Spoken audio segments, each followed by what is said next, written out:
sous les ponts. Alors, yow yaa nekkoon le coordonnateur du pôle de la majorité au dialogue national wala au dialogue national. Coordonnateur de la commission loolu laa bëggoon préciser. En fait, majorité bi dafay am un coordonnateur général.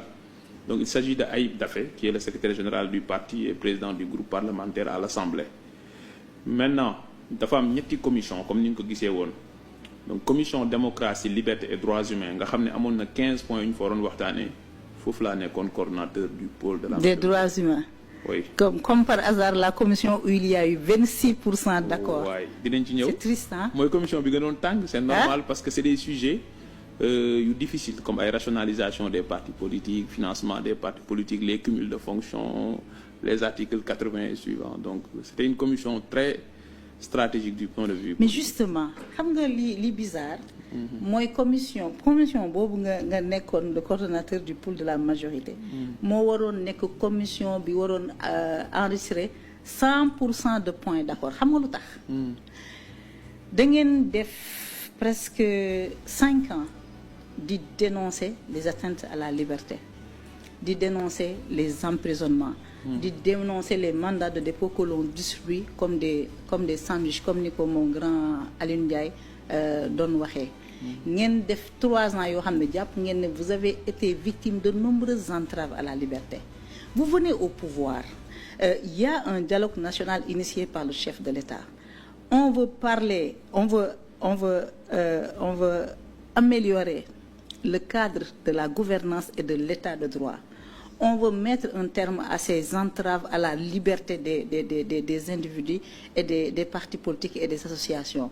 Et puis, il y a de la rétractation de la part de PASTEF. Cette rétractation, bi buñ ko xoolee mën nañ ne duñu bett parce que au vu de ce que vous êtes en train de dérouler actuellement comme politique pénale, surtout concernant les personnes coupables de délits d'opinion, c'est quand même regrettable. Hein? Mais Maïmouna balaa may ñëw ci loolu xam nga en réalité dialogue bi ko président di initier mënoon na ñëw am agenda am ne ay points yi moo ko intéressé. Président de la République bi ñu defaree les termes de référence daf ko yónnee à 191 organisations et personnalités moo xam parti politique moo xam société civile la moo xam organisation religieuse etc. Il y a eu 95 retours. Pourquoi may taxaw ci loolu mooy initialement tout le dialogue concernait 11 points te ñetti thématiques yooyu muy démocratie liberté et droits humains, thématique processus électoral ak thématique réforme institutionnelle bu ci nekk boo jëlee thématique commission démocratie liberté et droits humains on avait initialement 3 points. On devait parler de la rationalisation des partis politiques et du calendrier républicain, la rationalisation du financement des partis politiques et enfin du statut de l'opposition et de son chef. C'est parce que yeneen parties prenantes yi ñoo dugal seeni input moo tax ñu dem ba war a wax ci 15 points. Thématique processus électoral initialement 5 points la woon.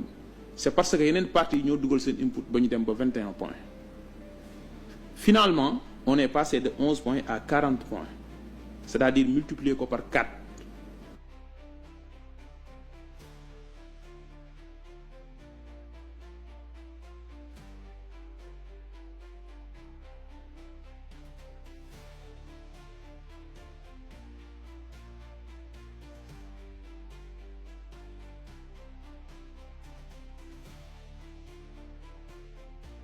mooy dañu bàyyi déglu ma wax la rek parce que dañu bàyyi ku élu yu député su fekkee désaccord dafa am parce que Pastef moo jàpp ne cumul bi dafa war a jeex te pourtant Pastef moo nekk au pouvoir opposition bi jàpp ne cumul dafa war a am donc bu dee ak désaccord dafa am bul jàpp ne Pastef moo taxaw ne non bëggul avancer sur les libertés et cetera léegi nag dama lay citer 15 points pour point bu ci nekk ñu taxaw ci lan mooy argumentaire bu fekkee intéressé la. On devait parler du cumul de fonctions mooy chef d'état chef de parti ak yeneen façon cumul yëpp mooy ministre maire député maire et cetera. Chef d'état chef de parti vous êtes d'accord? ñun ñoo ko wax d'abord kan la arrangé tey voilà parce que ñun tey le président de la République n'est pas le président de PASTEF. Il n'était même pas obligé de démissionner de son poste de secrétaire général de PASTEF. Il l'a fait. point boobu ñun dugaluñ ko ci woon de ñoom ñoo ko ci dugal ñun ñu ñëw d'accord ci ne cumul bi dafa war a jeex. képp ku nekk président de la république waratoo nekk chef de parti. te ñun ñoo ñëw soutenir loolu ñëpp d'accord ci te loolu politiquement bu doon politique politicienne nañuy def loolu arrangé wuñu ñun ñoo ñëw sachant que am nañ ay ministre bu ñu demoon di politique à la base jàkkaarloog opposition bi nga xam ne nekkuñu ay ministre ñoo leen ëpp doole ndax ñoo leen di ëpp stature nationale. pas forcément. waaw mais du point de vue. et 2022 la montré. mais parce que boobu am na fu ñu toll ci pouvoir bi mais dëgg-dëgg bu fekkente ne ñëpp dañuy maanaam course bu tàmbalee ñu ne ñëpp ñu ngi ci benn ligne de départ nga am un ministre buy compétir ak ku dul ministre bu lee liggéey na li mu war a liggéey moo ëpp doole. ñun ñoo taxaw ñu ne ministre waratul nekk maire wala président de conseil départemental opposition bi musu cee d'accord finalement nañ discuter ba am accord ci point boobu noonu donc bul taxaw ci ne lépp luy avancée démocratique ou avancée sur les libertés ñun ñoo taxaw ne du am opposition bi moo taxaw ne day am donc il faut que ñu taxaw loolu léegi exemple la ci bu ñu ñëwee sur la rationalisation des partis politiques j'ai l'habitude de le dire et je l'ai dit lors des travaux du dialogue Maïmouna partis politiques yi ce sont des personnes mais des personnes morales société nag bu dee dañ koy organiser surtout bu ñu nekkee ci état de droit mooy toutes les personnes qu'elles soient physiques ou morales sont soumises au droit état dafa am ay obligations te da ko war a respecter man dama am ay obligations am su ma ko respecté wul yoon day dal sama kaw partis politiques yi constitution bi mënut a gàll seen loos un certain nombre de règles loi bu 81 ak loi bu 89 gàll seen loos un certain nombre de règlements ñu koy ñàkk respecté ñu ne duñu appliquer strictement la loi point boobu su amee désaccord parce que opposition bi dafa jàpp ne bu ñu changé waatee le dispositif ou le cadre légal dañu leen war a may période de régularisation de 12 mois ñun ñu ne leen loolu mënut a nekk parce que yoon bu ñu koy appliquer nañ ko appliquer te bañ a par loo est-ce que foofu dafa am régression sur les libertés parce que ñun ak ñoom ñëpp d'accord nañ sur le principe de la rationalisation et d'ailleurs ñun ñëpp d'accord nañ ci bu ñu ko waree def ci loi bu bees parce que avant loi dañu war a appliquer d'abord la loi qui est là mais bu ñu waree changer le cadre légal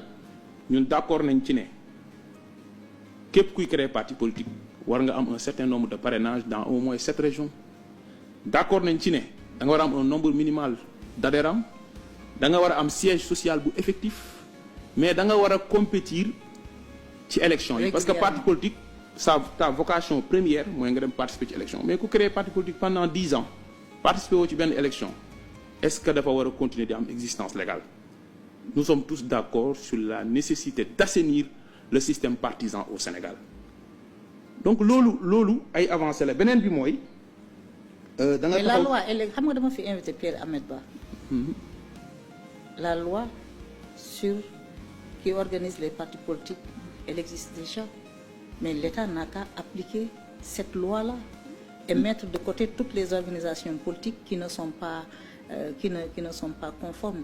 Pourquoi demaat di bëgg a voter waat une loi sur la rationalisation des partis politiques avec les risques que ñu restreindre la liberté d'association?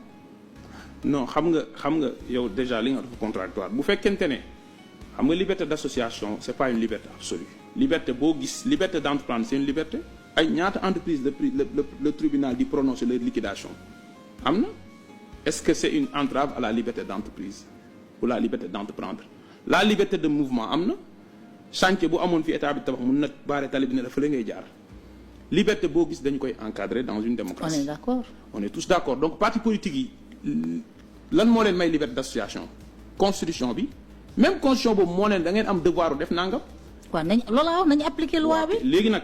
lu ñuy voter waat loi. waaw lu tax ñu war a dem vers un nouveau cadre légal mooy il faut que nga nangu ne mbir mi dafa évoluer d'abord boo jëlee dispositions yi jëm ci obligation parti politique dafa nekk dans beaucoup de textes qui sont épars il faut que ñu rapatrier l'ensemble des règles applicables aux partis politiques ci benn corpus juridique pour mu am lisibilité dans le champ loolu mooy benn deuxième bi mooy une loi de 1981 ci contexte boo xam ne jàkka jaa ngi nii ku mën a nodd na nga nodd bokkul ak tey exigence yu suñu système démocratique laaj loolu moo tax loi bi dafa obsolète il faut que ñu xoolaat ko loolu ñëpp ci d'accord parce que tey ñun ñëpp xam nañ ne bu élection jotee dañuy naan parti politique yeeg coalition de parti politique yeeg indépendants yi yéen ñëpp vous êtes sur la même ligne de départ dañ leen di laaj parrainage te yéenay tolloo parrainage bi ñu leen di laaj may mun ne loolu est-ce que yoon la du yoon parce que parti politique yi depuis constitution 2016 dañu gàll seen loos ne ñoom dañu war a participer à la formation des citoyens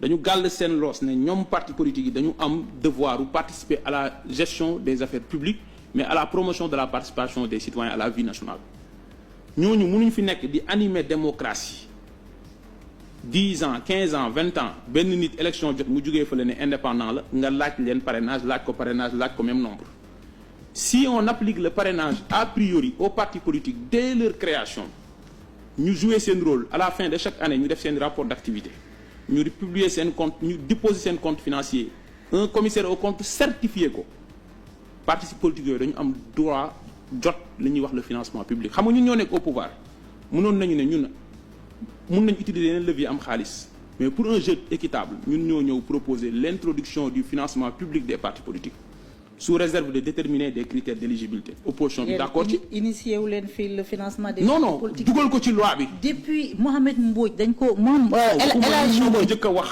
dama ni la El Hadj Mbodj joxoon nañ ko fi une commission pour réfléchir sur le financement des partis politiques. Il a livré ses conclusions.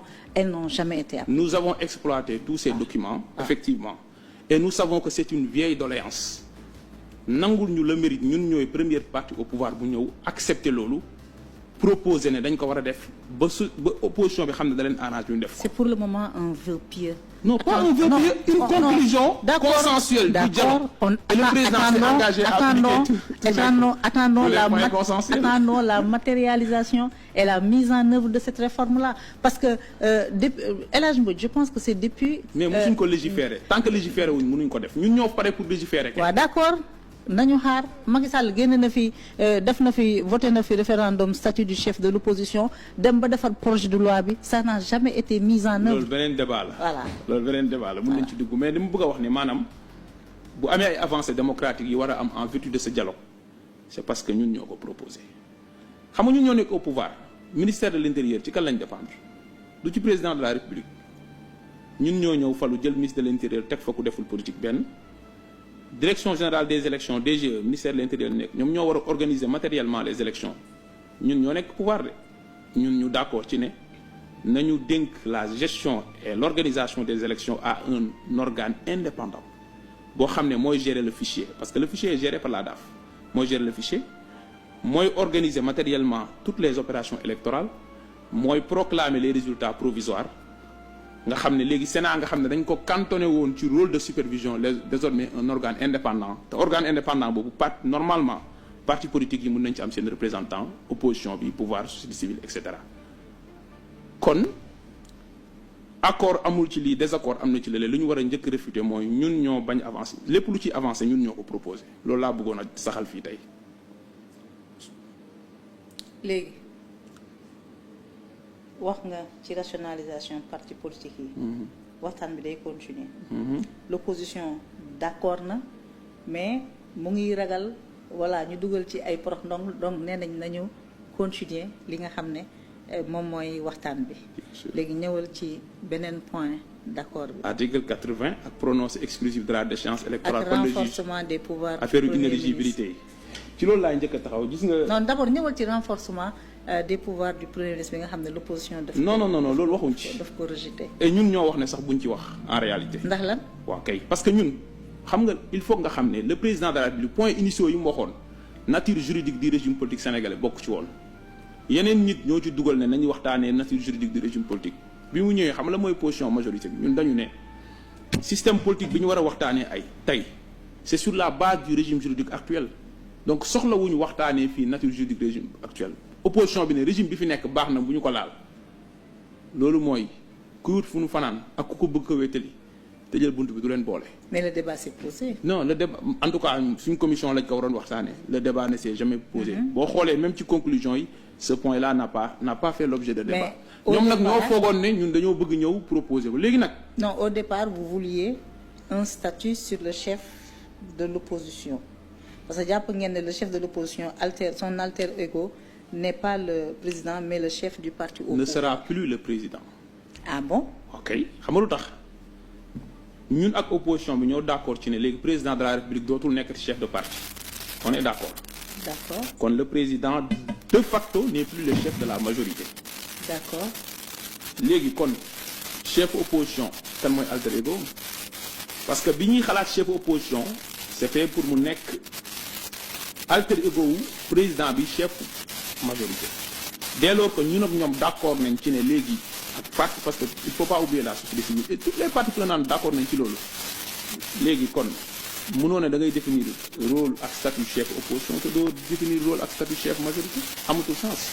beneen bi mooy ñoom ci seen biir ñoo d'accordul ci modalité de désignation yi ñenn ñi ci ñoom dañu jàpp ne le parti d'opposition ou la coalition de partis d'opposition ayant obtenu le plus de députés à l'Assemblée mooy le premier opposant en siège ñeneen ñi jàpp ne non ci élection présidentielle ku jël deuxième mooy le premier opposant en voix d'accorduñ léegi ñun ñooy ñëw waane ba ñëw dañ leen koy imposer.